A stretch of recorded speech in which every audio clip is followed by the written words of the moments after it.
Hi guys. अब हम start करने वाले हैं अपने JWT की चीज़ें। तो JWT के अंदर जो एक्चुअल चीज़ें हैं जो आपको एग्ज़ाम्स के अंदर लिखनी पड़ेगी, ठीक है। ये चारों के चारों क्लासेस में आपको पूरा पूरा लिखना पड़ेगा। अभी तक जो मैंने आपको बताया है उसमें से सिर्फ 20% लिखना है। 20% में क्या, माई एक्सेप्शन हैंडलर अगर आए तो लिखना है, बिल्कुल एज इट इज़, बिल्कुल कॉपी पेस्ट करना है ऐसा, ठीक है। और एरर बीन और कस्टम बीन भी ऐसे के ऐसे बने हुए होंगे। बस अभी आपको माई एक्सेप्शन हैंडलर ही लिखना है एग्ज़ाम्स के अंदर, और कुछ नहीं लिखना है। ओके, अब हम चलते हैं कहाँ पे। और ये अभी जो मैं आपको बता रहा हूँ ना, सिक्योरिटी वाली चीज़ें, सिक्योरिटी वाली चीज़ें आपको पूरी की पूरी लिखनी पड़ेगी, ठीक है। बिल्कुल एग्जैक्ट टू एग्जैक्ट जैसा मैंने आपको कोड के अंदर बताया है, इस कोड के अंदर बिल्कुल वैसा का वैसा पेस्ट करना है, ठीक है। कुछ चेंजेस नहीं करने। ओके, एक तो हमारी एंट्री पॉइंट्स थी, और एक हमारा था JWT फ़िल्टर, एक हमारी चीज़ थी कॉन्फ़िगरेशंस, ठीक है, और एक थी हमारा JWT यूटिलिटी। ओके, और नीचे एक सर्विसेज भी होगी, वो भी मैं आपको बता दूंगा आगे। देखो अभी इसके अंदर क्या क्या चीज़ करनी है। सबसे पहले जो आपका कोड आएगा कहाँ आएगा, देखो load by user, user name भी बोल रहा है, तो इसको भी एक बार अनकमेंट कर देते हैं। ये भी स्ट्रक्चर का पार्ट था। लॉगिन सर्विस जिसने मेरे को भेजा था वो समझ में नहीं आ रहा था कि कैसे यूज़ करना है इसका, कोई नहीं बता देंगे, ठीक है। तो सबसे पहले मैं आपको सिक्योरिटी बताने से पहले मैं आपको ले चलता हूँ सर्विसेज पे, ठीक है। बिडिंग सर्विसेज पे नहीं, लॉगिन सर्विस पे। तो लॉगिन सर्विस पे इन्होंने क्या कर रखा है कि अगर आपने कार्ड प्रॉब्लम सॉल्व किया हो ना, तो उस कार्ड प्रॉब्लम में क्या था कि यूज़र इन्फो के अंदर ना उन्होंने इम्प्लीमेंट कर रखा था यूज़र डिटेल्स, बट इन्होंने क्या कर रखा है आपकी बार लॉगिन सर्विस के नाम से एक अलग क्लास बना रखी है, उस क्लास के अंदर यूज़र डिटेल्स कर रखा है, ठीक है। ओके, तो इन्होंने क्या कर रखा है कि प्राइवेट नाम से ये बना रखी है, ठीक है। उसके अंदर लोड बाई, अगर आप यूज़र डिटेल सर्विस को इम्प्लीमेंट करोगे तो आपके पास एक मेथड आ जाएगा load user by user name, ठीक है। और जैसे कि मैंने आपको कार्ड प्रॉब्लम के अंदर बताया था कि लोड बाय यूज़र नेम कैसे यूज़ करना है, फाइंड यूज़र रेपोजिटरी से फाइंड बाय ईमेल, वहाँ पे हमने यूज़र नेम लिया था, यहाँ पे हम user email find by email कर रहे हैं। क्यों? क्योंकि ईमेल से ये जो पोस्टमैन में ईमेल डाल रहा है और पासवर्ड डाल रहा है, ठीक है। तो इसलिए यहाँ पे फाइंड बाय ईमेल या फाइंड बाय यूज़र नेम नहीं लिखेंगे, ईमेल लिखेंगे। ओके, फाइंड बाय ईमेल लिखा, इसको ईमेल मिल गया, तो इसने क्या किया, यूज़र मॉडल की जो पूरा का पूरा एक ऑब्जेक्ट था उसने दे दिया। अब नल हुआ तो मैं बोल दूंगा कि यूज़र नॉट फाउंड एक्सेप्शन, जिसमें इनवैलिड यूज़र नेम लिखा हुआ आ जाएगा, ठीक है। अगर मिलता है तो मैं बीक्रिप्ट से पासवर्ड को बीक्रिप्ट कर दूंगा, पासवर्ड को फिर यूज़र मॉडल में सेट कर दूंगा, और ये यूज़र मॉडल रिटर्न कर दूंगा, ठीक है। अब क्या होगा कि यूज़र डिटेल्स के पास क्या क्या चीज़ें आ गई, यूज़र डिटेल्स के पास ये चीज़ें आ गई कि कौन सा यूज़र लॉगिन कर रहा है, ठीक है। और उसके पास ये भी आ गया कि उसका पासवर्ड क्या है, ठीक है। तो अब हमें जहाँ भी ज़रूरत पड़ेगी यूज़र डिटेल्स निकालने की, पासवर्ड निकालने की, रोल निकालने की, तो हम यहाँ से निकाल सकते हैं, यूज़र डिटेल से निकाल सकते हैं। ओके, लेकिन हमने अभी तक इसमें रोल सेट नहीं किया है, हमने अभी तक इसमें बस अपना जो यूज़र मॉडल है वो सेट किया है, और हमने यूज़र पासवर्ड सेट किया है, ठीक है। अब नेक्स्ट में उसमें उस क्वेश्चन में ये चीज़ दे रखी थी कि बिल्ड यूज़र फॉर ऑथेंटिकेशन, और फिर यूज़र मॉडल आ रहा था उसके अंदर, ठीक है। तो हम ये चीज़ कर देते हैं अब। तो इसमें क्या करना है कि सिंपल आपको एक कलेक्शन बनाना है, सिंगलटन लिस्ट इसलिए बनाया है कि क्योंकि जो रोल आ गया उस रोल को कोई चेंज ना कर सके, ठीक है। Collection dot singleton list new simple granted authority, user model से अपने पास यूज़र मॉडल थी, ओके। उस यूज़र मॉडल में यू गेट यूज़र रोल, और उसमें से रोल नेम निकाल लिया और उसका एक लिस्ट बना दी, और यूज़र डिटेल को रिटर्न करनी है। तो यहाँ पे क्या है, एक न्यू यूज़र डिटेल के अंदर एक कंस्ट्रक्टर बना हुआ है, उस कंस्ट्रक्टर के अंदर हम यूज़र ईमेल पास कर देते हैं, पासवर्ड पास कर देते हैं, और ग्रांटेड अथॉरिटीज़ पास कर देते हैं, ठीक है। जब ये वो लोड बाय यूज़र नेम चलेगा तो उसमें रोल भी सेट हो गया, पासवर्ड भी सेट हो गया, और हमारा यूज़र मॉडल भी सेट हो गया। ओके, इतनी चीज़ आपको समझ में आ चुकी है। अगर आपको कुछ भी समझ में ना आए तो कमेंट कर देना, मैं उस कमेंट का रिप्लाई कर दूंगा। ओके, अगर आप कोई कमेंट करते हो, ठीक है, कोई दूसरा पर्सन देखता है उसको, वो भी रिप्लाई कर सकता है। User services. तो यूज़र सर्विसेज के अंदर उसमें क्या क्वेश्चन में क्या था कि @सर्विसेज था, ठीक है, और उसमें सिंपल है गेट यूज़र बाय ईमेल था कि ईमेल से इसको फाइंड आउट करना है, get user by email, find out by email, user मिल गया। अगर नल है तो यूज़र उसमें मिला ही नहीं, ठीक है। अगर यूज़र का ईमेल आईडी नल नहीं है तो उसको यूज़र मॉडल रिटर्न कर दो, सिंपल। यूज़र सर्विस का काम यही है। और बिडिंग सर्विसेज मैं आपको आगे बताऊंगा क्या क्या चीज़ें करना है बिडिंग सर्विसेज के अंदर। तो मैं भी आपको सर्विसेज बता चुका हूँ, हमने रोल कैसे सेट कर दिया, हमने पासवर्ड कैसे सेट कर दिया, हमने रोल मॉडल कैसे सेट कर दिया, ठीक है। अब मैं आपको ले चलता हूँ यहाँ पे। देखो अब इस चीज़ का क्या यूज़ है। सबसे पहले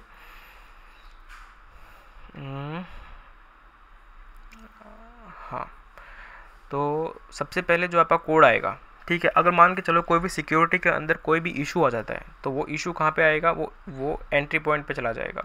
इंप्लीमेंट कर रखा है यहाँ पे हमने ऑथेंटिकेशन एंट्री पॉइंट्स, ठीक है। ये सारी की सारी चीज़ें आपको लिखनी पड़ेगी। जो 4 क्लासेस मैं बता रहा हूँ कि इसमें सब लिखना पड़ेगा। उस क्लासेस में क्या लिखा हुआ होगा क्वेश्चन के अंदर, सिर्फ JWT entry points, JWT filter, security config, JWT, बस ऐसा ही लिखा होगा, आपको ही इंप्लीमेंट करनी पड़ेगी, ठीक है।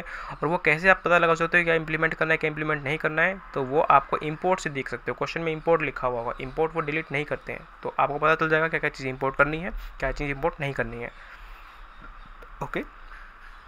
उसके बाद ओवरराइड किया मैंने, फिर कमेंट्स मेथड आ गया, ठीक है। बस उसमें एक लाइन लिखनी है, रिस्पॉन्स, जो भी रिस्पॉन्स आया मेरा उसमें एरर में क्या सेट करना है कि वो अनऑथोराइज्ड यूज़र है, ठीक है। उस रिस्पॉन्स में ये स्टेटस कोड डाल दिया हमने, अनऑथोराइज्ड डाल दिया, दैट्स इट, यही करना है और कुछ नहीं करना है।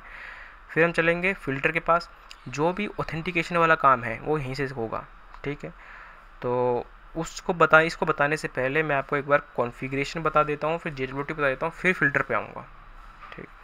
कॉन्फ़िगरेशन में क्या क्या चीज़ें करनी है, तो कॉन्फ़िगरेशन में @कॉन्फ़िगरेशन लिखना है, okay, and @enable method security लिखना है, एनेबल वेब सिक्योरिटी लिखना है, ठीक है।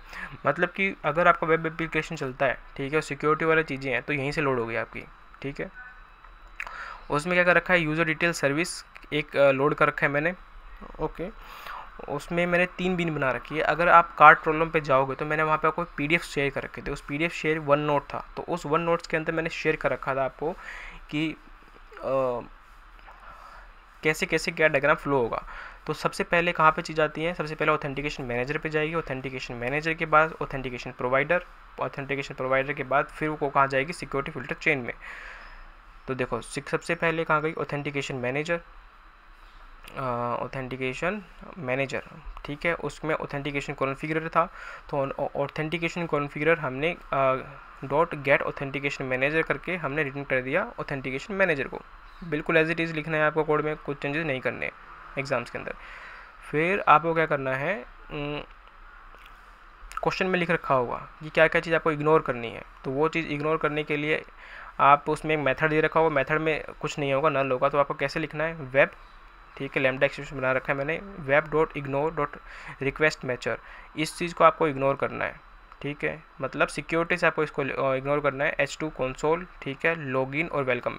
मैंने वेलकम इसलिए लिख दिया कि मैं चेक करना चाहता था इस इनिशियल जब मैं बना रहा था क्वेश्चन, ठीक है, ओके। ये चीज़ आप इसको इग्नोर कर देना। उसके बाद क्या चीज़ होगा, फिर आपको लिखना है authentication provider, DAO authentication provider, ठीक है, डाओ ऑथेंटिकेशन प्रोवाइडर न्यू, और फिर प्रोवाइडर के अंदर आपको यूज़र डिटेल सर्विस, जो मतलब यूज़र डिटेल सर्विस में क्या है, आपका पासवर्ड है, रोल है, यूज़र मॉडल है, वो सेट कर देना है, ठीक है। पासवर्ड एनकोडर, कौन सा एनकोडर यूज़ करना चाहते हो वो लिख देना। रिटर्न प्रोवाइडर रिटर्न कर देना। ऑथेंटिकेशन प्रोवाइडर के पास सारी वैल्यू चली जाएगी। डाओ ऑथेंटिकेशन प्रोवाइडर इसलिए यूज़ कर रहे हैं क्योंकि हम डेटाबेस से वैल्यू निकाल के अपने ऑथेंटिकेशन प्रोवाइडर में सेट कर रहे हैं। ऑथेंटिकेशन प्रोवाइडर फिर कहाँ पे दे रहा है वैल्यू, ऑथेंटिकेशन मैनेजर के पास दे रहा है, ठीक है। मैं ऑथेंटिकेशन मैनेजर फिर आगे देगा। फिर उसके बाद हम एक चीज़ सिक्योरिटी फिल्टर चेन यूज़ करेंगे। तो सबसे पहले हम कोर्स और CRSF इसलिए डिसेबल कर दिया क्योंकि हम इनिशियली भी क्वेश्चन कर रहे हैं, ठीक है, अपने वेब एप्लीकेशन नहीं बना रहे हैं। फिर अपने डॉट ऑथराइज रिक्वेस्ट, क्या क्या चीज़ ऑथोराइज करनी है रिक्वेस्ट, फिर लैम्डा एक्सेप्शन के अंदर उसमें कुछ नहीं है। रिक्वेस्ट मैचर, अगर बिडिंग डॉट ऐड आए और उसकी अथॉरिटी बिडर हो तो ही आपको उसको ऑथोराइज करना है, नहीं तो उसको 400 का वो दे देना है कि 400 का उसको कोड दे देना है उसको कि बैड रिक्वेस्ट, ओके। फिर अगर रिक्वेस्ट मैचर अपने पास ये चीज़ आई, बिल्डिंग अपडेट, स्टार स्टार इसलिए लगाया मैंने क्योंकि अगर अपडेट के बाद कोई भी चीज़ हो तो वो अप्रूव हो जाए। अप्रूव इसकी अथॉरिटी अप्रूवर की है, डिलीट जो एपीआई है वो उसकी बिडर और अप्रूवर की है। ओके। फिर एक लिस्ट है, उसकी जो अथॉरिटी है कौन कौन एक्सेस कर सकता है, बिडर भी एक्सेस कर सकता है, अप्रूवर भी एक्सेस कर सकता है। डॉट एनी रिक्वेस्ट डॉट ऑथेंटिकेटी, इसके बाद कोई भी रिक्वेस्ट आती है, ठीक है, तो वो ऑथेंटिकेटेड होनी चाहिए। डॉट एक्सेप्शन हैंडलिंग भी हो जाएगी, सेशन मैनेजमेंट भी हो जाएगा, ठीक है, वो आपको ऐसा करना है, ठीक है। उसमें एक्सेप्शन हैंडलिंग में आपको JWT एंट्री पॉइंट की डालनी है और दैट्स इट। सेशन मैनेजमेंट में सेशन मैनेज का लैम्डा एक्सेप्शन करके सेशन क्रिएट पॉलिसी, ये चीज़ आपको ऐसी कैसी लिखनी है, ठीक। डॉट ऐड फिल्टर बिफोर, आपको ये फ़िल्टर कहाँ ऐड करना है, ये फ़िल्टर आपको पहले ऐड करना है JWT फ़िल्टर से, मतलब ये वाली फ़िल्टर से पहले ऐड करना है, ओके। और उसमें उसके बाद जो चले, ठीक है, मान के चलो कि हमारे पास ये यूज़र पासवर्ड ऑथेंटिकेशन फ़िल्टर से पहले कौन सा फ़िल्टर चलना चाहिए, ये वाला फ़िल्टर चलना चाहिए। अगर कोई भी इशू आता है फ़िल्टर के अंदर, ठीक है, मतलब कोई भी इशू आता है हमारा क्या बोलते हैं सिक्योरिटी के अंदर, तो कोई भी इशू आता है तो वो यूज़र पासवर्ड ऑथेंटिकेशन फ़िल्टर के बाद ट्रांसफ़र हो जाएगा। लेकिन पहले कौन सा चलेगा, ये चलेगा, फिर ये चलेगा। डॉट बिल्ड करके उसको रिटर्न कर देना है। तो हमारे पास ये 3 चीज़ें बन चुकी है। क्या इशू आ रहा है इसमें, ओके, ठीक है। अब मैं आपको JWT यूटिल की तरफ ले चलता हूँ, ठीक है। ये सारी की सारी चीज़ें मैंने एक्सप्लेन करी है एक एक करके अपने कार्ड प्रॉब्लम के अंदर। अगर आप उसमें जाओगे ना, मैंने आपको एक प्लेलिस्ट बना रखी है, उस प्लेलिस्ट के अंदर मैंने आपको एक एक कोड करके दिखा रखा है, सिक्योरिटी की कोड टोकन कैसे जनरेट होगा, ओके।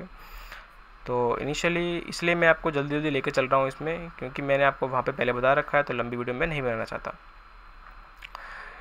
जस्ट वैल्यू @ सीक्रेट, और ये चीज़ें कहाँ से आ रही है, ये चीज़ें आ रही है हमारी एप्लीकेशन डॉट प्रॉपर्टीज़ फाइल से, ठीक है। सीक्रेट और वैलिडेशन, ओके, वैलिडिटी, ओके। उसके बाद मैंने एक मेथड बनाया है गेट की, जो मुझे की देगा, ठीक है। ये सारी की सारी चीज़ें मैंने आपको बता रखी है। और उसमें फिर जनरेट कैसे करना है की को, एक्सट्रैक्ट कैसे करना है, ठीक है। ये सिंपल मैथड, सबसे सिंपल मेथड जैसे क्रिएट हो सकते हैं उसी हिसाब से मैंने क्रिएट किए हैं, ठीक है। मैंने कोई हाई फाई मेथड का यूज़ नहीं किया यहाँ पे, ठीक है। बिल्कुल एज इट इज़ जो आपको समझ में आ जाए वही चीज़ मैंने यूज़ किया है, ठीक है। एक एक लाइन बाय लाइन खुद भी पढ़ोगे तो समझ में आ जाएगा। और एक चीज़ आपको ऐड करनी पड़ेगी, गेट यूज़र फ्रॉम कॉन्टेक्स्ट, मतलब कि अगर आपने यूज़र ने लॉगिन कर दिया, ठीक है, तो डेटा तो यूज़र डिटेल सर्विस के पास रहेगा ना, उसमें से वैल्यू कहाँ से निकालोगे आप, तो इसलिए मैंने एक गेट यूज़र फ्रॉम कॉन्टेक्स्ट लिख दिया। अगर किसी यूज़र ने लॉगिन किया तो सारे का सारा जो लॉगिन डिटेल्स हैं वो यूज़र कॉन्टेक्स्ट होल्डर के पास चला जाएगा। उसमें से context get authentication get principal करके मैंने टू स्ट्रिंग करके मैंने सारी की सारी अपनी वैल्यू निकाल लूँगा, ठीक है। अब सिक्योरिटी फ़िल्टर पे ले चलता हूँ आपको। इस सिक्योरिटी फ़िल्टर के अंदर क्या करना है, आपको एक्सटेंड करना है वंस पर रिक्वेस्ट फ़िल्टर, वो आपको पता चल जाएगा यहाँ से, ठीक है। इंपोर्ट से क्वेश्चन के अंदर कि क्या इंपोर्ट करना है, क्या इंपोर्ट नहीं करना है, ओके। फिर आपको गेटर सेटर ये ऑटोवैड लिखना पड़ेगा। लॉगिन सर्विसेज देखो मैंने यहाँ पे ऑटोवैड कर रखा है, JWT यूटिल कर रखा है, तो आप समझ सकते हो। मतलब मैं टोकन क्रिएट करना चाहता हूँ तो इसलिए मैंने JWT यूटिल किया है। मेन अगर मैं टोकन जनरेट करना है मेरे को तो मैं JWT यूटिल से क्रिएट करूँगा। अगर मेरे को कोई भी मैपिंग का काम करना है मैं कॉन्फ़िगरेशन में करूँगा। अगर मेरे को फ़िल्टर का काम करना है तो इसमें करूँगा। अगर मेरे को कहीं भी कोई एरर आ जाती है तो वो एंट्री पॉइंट में आएगी, ओके। इतना आप समझ गए। फिर आपके डू फिल्टर इंटरनल, ये आपको ओवरराइडेड मेथड है जब आपने वंस पर रिक्वेस्ट फ़िल्टर एक्सटेंड किया उसके बाद, ओके। अगर मैं पोस्टमैन से, ये मेरे पास पोस्टमैन है, पोस्टमैन में ऑथराइजेशन पे गया, ठीक है, सॉरी, ओके। हाँ, ऑथराइजेशन पे गया। देखो ऑथराइजेशन हेडर में ऑथराइजेशन होना चाहिए, ओके। हेडर में ऑथराइजेशन है। ऑथ टाइप क्या होना चाहिए, बीरर टोकन। ये चीज़ सब चीज़ क्वेश्चन के अंदर डिफाइंड है, ये डिफाइंड कर रखी है उसने। ये देखो, ये तो इनिशियलाइज कर रखा है। कैसा इनिशियलाइज करा डेटा, तो वो चीज़ दे रखा है।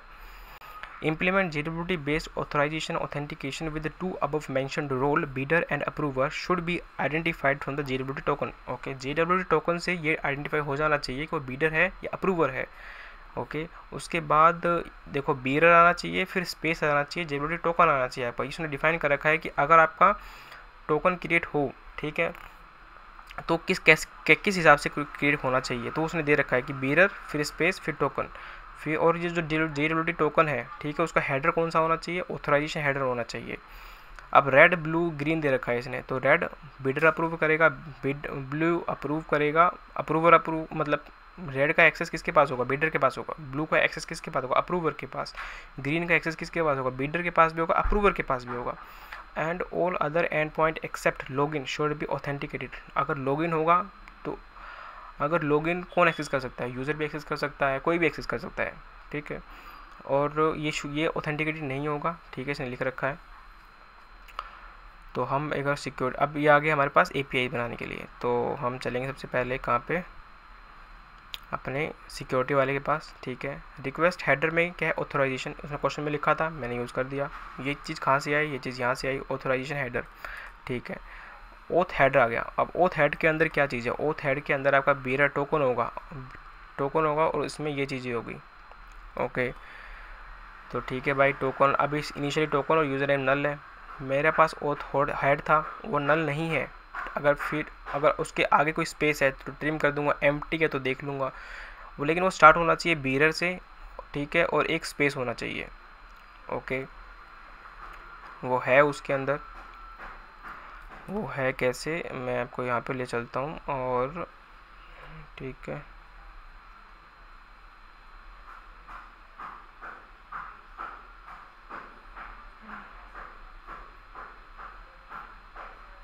ओके। देखो ऑथ टाइप क्या है, बीरर टोकन है,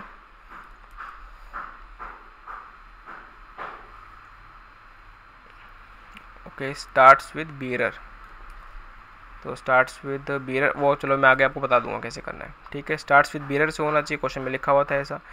ऑथ टाइप में से सब स्ट्रिंग 7 निकाल लिया हमने, मतलब बीरर 1 2 3 4 5 6 7 7 हैं, तो 7 के बाद जो भी चीज़ होगा टोकन में आ जाएगा। फिर JWT util dot gate user, token में से यूज़र निकाल लिया हमने, ठीक है। अगर यूज़र नल नहीं है और सिक्योरिटी कॉन्टेक्स्ट होल्डर के अंदर सब चीज़ नल है तो हम आगे बढ़ेंगे। इनिशियली जब हम लॉगिन करते हैं तो सिक्योरिटी कॉन्टेक्स्ट होल्डर के पास कुछ नहीं होता है, मतलब उसके अंदर यूज़र नेम कुछ भी नहीं है, ठीक है। अगर यूज़र नेम नहीं है तो हम उसमें लोड कर देंगे वैल्यू। लॉगिन सर्विस से हमने लोड बाय यूज़र नेम निकाला, यूज़र नेम, ठीक है, वो सारे के सारी वैल्यू आ गई यूज़र डिटेल्स में, और उसको वैलिडेट करेंगे कि ये वैलिडेट है या नहीं, ओके। टोकन वैलिडेट है या नहीं, और जो यूज़र डिटेल्स हैं, मतलब यूज़र डिटेल्स में क्या चीज़ है, यूज़र नेम होगा, रोल होगा, पासवर्ड होगा, वो चेक कर लेंगे वैलिडेट टोकन में कि है या नहीं है। फिर हमने password, user password authentication token में जाएंगे, उसकी एक ऑब्जेक्ट बनाएंगे, उसमें हम यूज़र डिटेल्स नल और हम अपने अथॉरिटी डाल देंगे निकाल के, ठीक है। फिर हम इसको सिक्योरिटी कॉन्टेक्स्ट होल्डर में सेट कर देंगे वैल्यू, ठीक है, सेट हो गई। कोई भी एक्सेप्शन आती है तो फिर उसको आगे फिल्टर डॉट डू चेन या आगे रिक्वेस्ट एंड रिस्पॉन्स में ट्रांसफर कर दिया जाएगा। तो ये चीज़ें थी हमारे टोकन क्रिएट करने के लिए। अब मैं आपको एक बार टोकन क्रिएट करके दिखाता हूँ। इनिशियली हम गए लॉगिन पे, अप्रूवर पे, और देखो यहाँ पे बॉडी में क्या लिखा है मैंने, अप्रूवर ईमेल और अप्रूवर पासवर्ड। ये चीज़ कहाँ से लिखी है मैंने, जब डेटा लोड हुआ होगा मैंने तब लिखा हुआ है। तो अभी हमारी एप्लीकेशन रन हो रही है या नहीं हो रही है, ओके, रीरन करते हैं एक बार।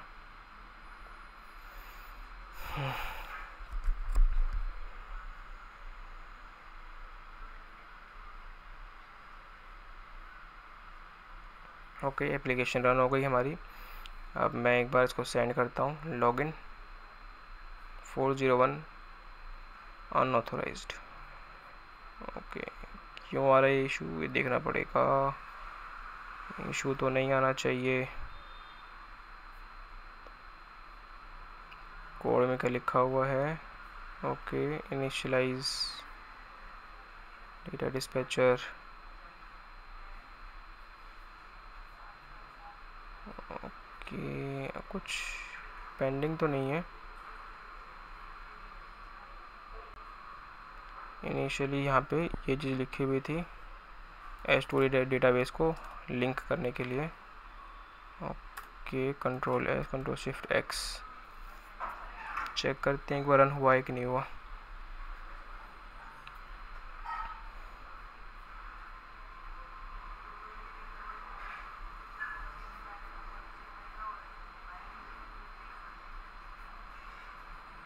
अभी भी अनऑथोराइज्ड बता रही है, तो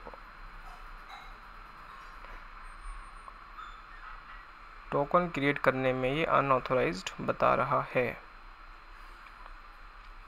कहाँ इशू आ सकता है? डेटा लोडर, ठीक है। अगर अभी आप ये क्वेश्चन कर लेते हो, अगर बाद में कोई इशू आता है तो आप तभी के तभी आइडेंटिफाई कर सकते हो, नहीं तो आपको बहुत टाइम लग जाएगा इशू को आइडेंटिफाई करने में। ठीक है, 1 मिनट। JWT एंट्री पॉइंट कहाँ था? लेकिन मैं इशू को आइडेंटिफाई करता हूँ तो वीडियो लंबी हो जाएगी। यस गाइज, अब इशू क्या था? एक इशू था जो हमें ब्लंडर मिस्टेक कर दी थी, ठीक है। मैं बताने के अंदर चक्कर में आपको भूल गया कि वो लॉगिन कंट्रोलर भी क्रिएट करना है आपको, ठीक है। और इस लॉगिन कंट्रोलर के अंदर लॉगिन कंट्रोलर लिखा हुआ होगा, ठीक है। और ये जस्ट वेलकम मैंने जो चेक करने के लिए यूज़ किया था, तो इसमें यूज़ नहीं करना कुछ भी। ऑथेंटिकेशन मैनेजर को ऑटो ऐड करना है, JWT को और लॉगिन सर्विसेज को। Okay, wait, hello. तो हमारे पास हमने लॉगिन कंट्रोलर को क्रिएट नहीं किया था, इसलिए वो चीज़ शो नहीं हो रही थी। तो पोस्टमैन पे लॉगिन कंट्रोलर था हमारे पास, ठीक है।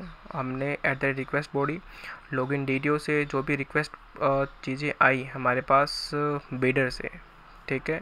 ईमेल एंड पासवर्ड, और ईमेल एंड पासवर्ड किस चीज़ की क्लास थी? वो लॉगिन DDO की क्लास थी, ओके।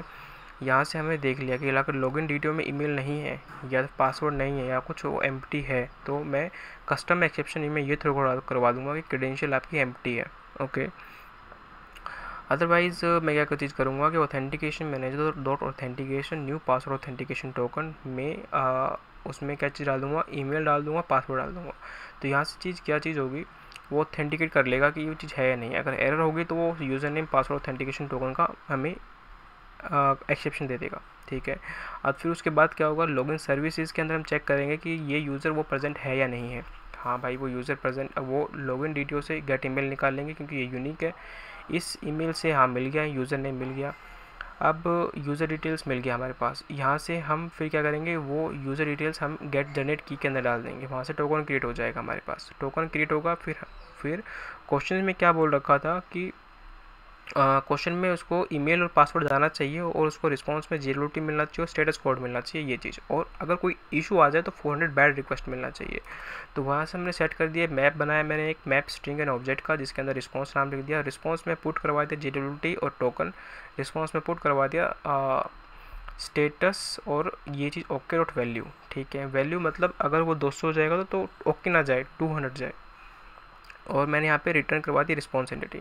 अगर कोई भी इशू आता है तो मैं कस्टम एक्सेप्शन क्रिएट करवा दूंगा बैड क्रेडेंशियल वाला, ठीक है। तो ये चीज़ मैंने लॉगिन के लिए क्रिएट करवा रखी थी। अब मैं चलता हूँ लॉगिन के पास। लॉगिन बिडर है और अप्रूवर है, तो इनिशियली बिडर के पास चलेंगे क्योंकि मैं आपको आगे इसमें एक्सप्लेन कर दूँगा। जब तो मेरा टोकन, ये चीज़ हटा देते हैं यहाँ से और इसको रन कर देते हैं एक बार। ओके, एप्लीकेशन रन हो गई। देखो यहाँ पे ये टोकन जनरेट हो गया, टोकन क्रिएट हो रहा है। देखो यहाँ पे देखना आप नीचे। ओके, टोकन क्रिएट हो गया। अब ये टोकन क्रिएट हो गया जिसमें JWT आ गया, स्टेटस कोड आ गया, ओके। इस वीडियो में आपको ये बताना चाहता था कि टोकन को कैसे क्रिएट करना है, डेटा लोड कैसे होगा हमारे पास, DTO क्या क्लास क्या थी, और इसके बाद आने वाली वीडियोज़ के अंदर मैं आपको कंट्रोलर बताने वाला हूँ कि कंट्रोलर का यूज़ कैसे करना है। बस 2 ही क्लास पेंडिंग हो गई है, रह गई है हमारे पास। एक तो बिडिंग कंट्रोलर के नाम से और एक बिडिंग सर्विसेज के नाम से, ओके। अब हम मिलते हैं नेक्स्ट वीडियो के लिए, तब तक के लिए जय हिंद, जय भारत। ओके, एक हमारी सिली मिस्टेक थी, उस सिली मिस्टेक को मैंने आपको बताया नहीं। कंट्रोलर भी बनाना पड़ेगा, बिना कंट्रोलर के तो कैसे जनरेट होगी? आप API तो हिट कर रहे हो बट कंट्रोलर नहीं है तो कहाँ हिट होगा वो? तो इसलिए उसको बैड रिक्वेस्ट का इशू आ रहा था, ओके। ये सिली मिस्टेक आप मत करना।